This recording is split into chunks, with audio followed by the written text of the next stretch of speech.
All right, let's get into it. Today, we're talking about one guy who completely revolutionized how we record the past. His name was Thucydides, an ancient Athenian. Now, he's often called the father of scientific history.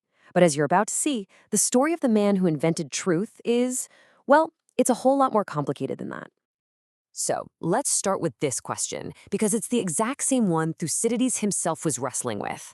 See, back in his day, history wasn't really history. It was a messy mix of myth, legend, and pure entertainment.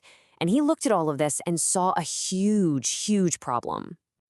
Before Thucydides came along, these were pretty much your two options. On the one hand, you had the poets, like Homer, right? And Thucydides thought they just blew everything way out of proportion to make a good story. And on the other hand, you had these prose writers, the chroniclers, who he basically accused of just trying to write a hit. They cared more about grabbing an audience than getting the facts right. For him, neither one was even close to good enough. So what did he do? He proposed something totally radical, a brand new way to write about what actually happened, a way that was based on evidence and, critical thinking. He wasn't just creating a new writing style, he was pretty much inventing the whole discipline of history as we know it today. And he poured all of this thinking into one single massive book. He started writing at the moment the war between Athens and Sparta broke out, and that's absolutely key. This wasn't some ancient event he was looking back on. This was his present. It was happening all around him. He was a contemporary, a participant, and for a while he was even a general in the war. I mean, just look at this for a second. How incredibly modern does this sound? He laid out a whole set of rules for historians. Rule 1, don't believe gossip. Rule 2, stick to what you saw yourself or what actual eyewitnesses told you.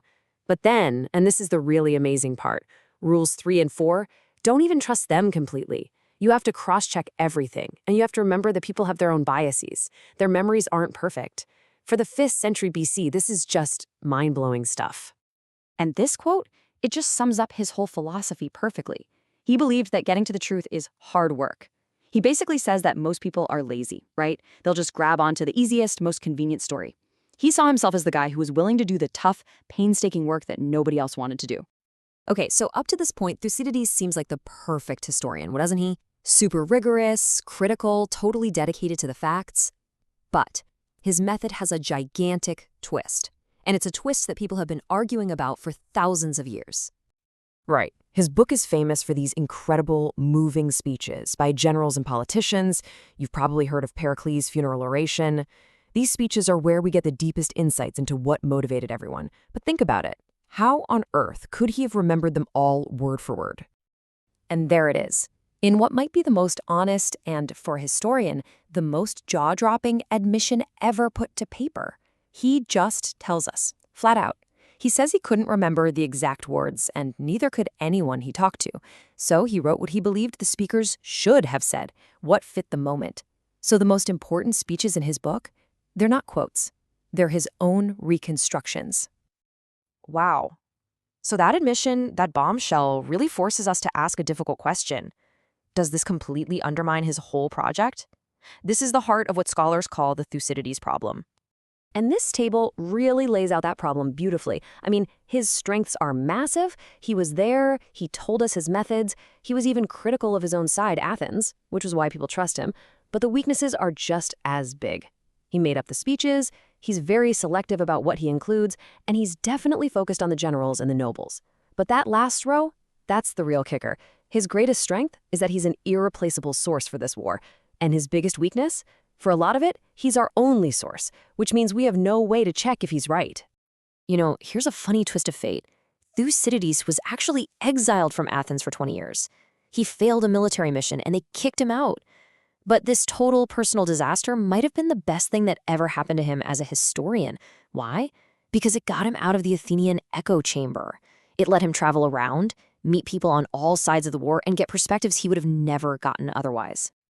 So having this unique, multi-sided view wasn't just about collecting better facts. No, it was all part of a much bigger ambition he had for his work. So what was he really trying to do? It sure wasn't just reporting the day's events. He was working from a powerful thesis. He argued that all the public reasons for the war, arguments over allies and trade deals, that was all just noise. The true cause, he said, was much deeper. It was Sparta's growing fear of Athens' power. That one idea shapes his entire book, and it's why he chooses to tell us about certain events and not others. He's telling a story with a very clear point. And this is his ultimate why. Thucydides was convinced that human nature, things like ambition, fear, greed, it never, ever changes. So if you could write a truly clear and honest account of one great war, it wouldn't just be a story about the past. It would become a user's manual for the future. He thought that by understanding how his war happened, people for generations to come could understand their own times better. And this just says it all, doesn't it? He wasn't writing for popularity or to please the crowd. He was writing for us. He was trying to create something so insightful about politics and people that it would be essential reading forever.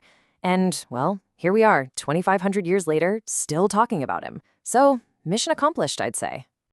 So in the end, Thucydides leaves us with this incredible paradox. He gave us the tools to be objective, but his own work shows us that the storyteller is never truly invisible.